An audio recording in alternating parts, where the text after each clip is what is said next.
تاکہ وہ داعش کا مقابلہ کر سکیں. اگر آج وہ خود اس قابل نہیں ہوں گے تو وہ کیسے اس داعش کا مقابلہ کریں گے یا داعش کو ختم کرنے کی کوشش کریں گے؟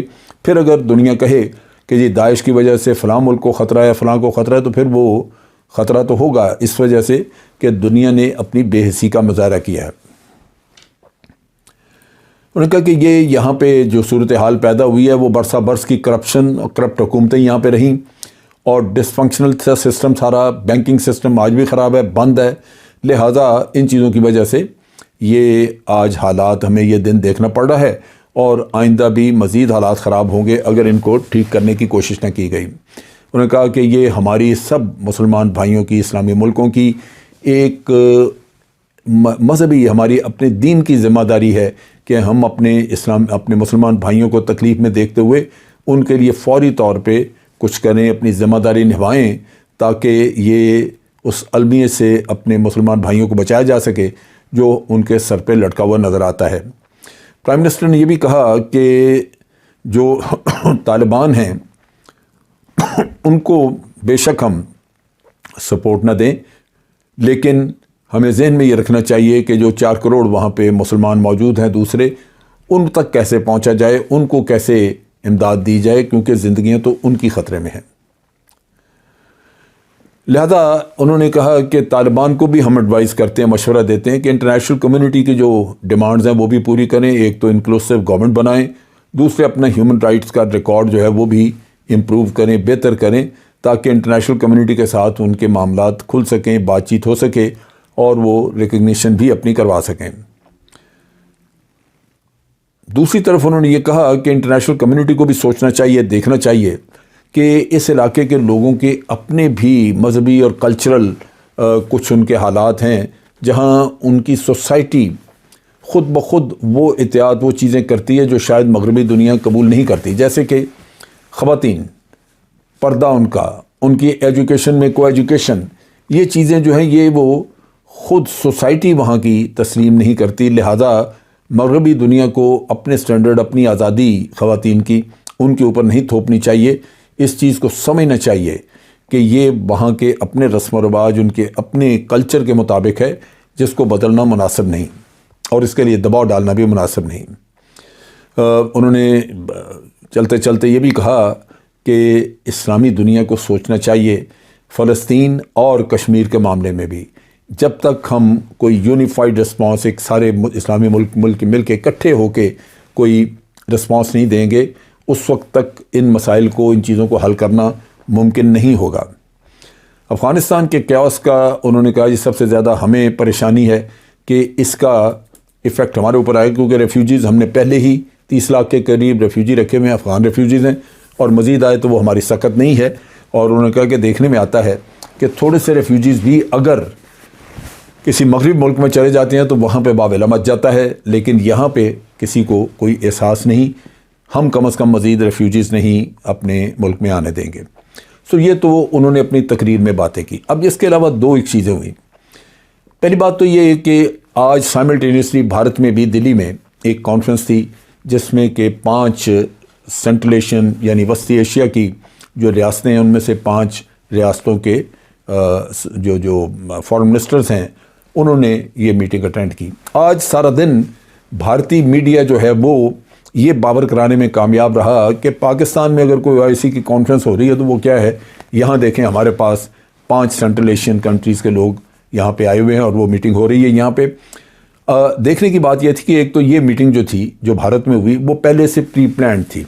اسلامی کانفرنس کا تو یہ بڑا جلدی ابھی ہفتہ 7-8 دن میں یہ طے پایا، لیکن جو میٹنگ بھارت میں ہوئی وہ پہلے سے چلی آ رہی تھی. اس کا سب کو پتہ تھا پہلے سے ہی کہ یہ فلاں تاریخ کو 19 تاریخ کو یہ لوگ جائیں گے اور میٹنگ ہوگی، لہذا اس کا اس سے کوئی تعلق نہیں.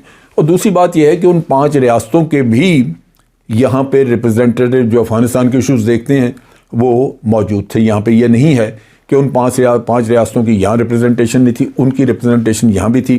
تو یہاں پہ ایک بہت بڑا سیٹ اپ تھا جہاں پہ کہ اسلامی دنیا کے رہنما، ان کے وزیر خارجہ یا ان کے افغانستان کے امور کو دیکھنے والے لوگ، یا پھر ان کے ساتھ ساتھ آپ دیکھیے کہ امریکہ کے نمائندے بھی موجود تھے، رشیا کے نمائندے، چائنا کے نمائندے اور عالمی مالیاتی اداروں کے نمائندے موجود تھے. اور یہاں بھی اسلامک ڈیولپمنٹ بینک جو ہے اس نے ایک بڑا رول پلے کیا ہے، ورلڈ بینک رول پلے کر رہا ہے، اور یونائٹڈ نیشن کے سیکرٹری جنرل تھے. سو یہاں کی جو میٹنگ ہے، یہاں کی جو کانفرنس ہے، وہ ایک بہت بڑا ایونٹ تھا جو کہ پاکستان کے جس سے پاکستان کے وقار میں آپ کہہ لیجئے کہ اضافہ ہوا اور پاکستان کو سراہا گیا. اور پھر دوسری طرف یہ کہ آج پاکستان کو دنیا ایک پرامن ملک کے لحاظ سے دیکھ رہی ہے، جہاں آپ نے اتنی بڑی کانفرنس کا انعقاد کیا اور انتہائی سموتھلی وہ سارا کچھ ہو کے تو وہ پایہ تکمیل پہ پہنچا. دوسرا جو اس پہ آپ کہہ لیجئے کہ کنٹروورسی کھڑی ہوئی، وہ حامد کرزئی نے کی. حامد کرزئی اور اشرف غنی وغیرہ یہ ایک دو لوگ تھے جو ہمیشہ بھارت کے حرام مال پہ پلتے رہے، اور ان لوگوں نے کبھی بھی پاکستان کے ساتھ وفا نہ کی. جب برآمدہ بگٹی کو انہوں نے اپنے ملک میں پناہ دی اور وہ حامد کرزئی کے پیلس کے ساتھ، پریزیڈنشل پیلس کے ساتھ ان کے جو شاہی مہمان خانہ تھا اس میں وہ ٹھہرا ہوا تھا، اور بڑی دفعہ ان کو کہا گیا کہ وہاں سے یہ ٹیررزم کرا رہے ہیں بلوچستان میں، حامد کرزئی ہمیشہ انکار کرتا تھا کہ نہیں. اور پھر جب اس کو وہاں کی تصویریں اور سب کچھ دکھایا گیا تو پھر انہوں نے بھارت سے مل کے اس کو بھارتی پاسپورٹ پہ ٹریول کرا کے سوئٹزرلینڈ بھیج دیا. آج پھر اس شخص نے ہرزہ سرائی کی، اور جھوٹ، یعنی پاکستان دشمنی ان کے رگوں میں ہے.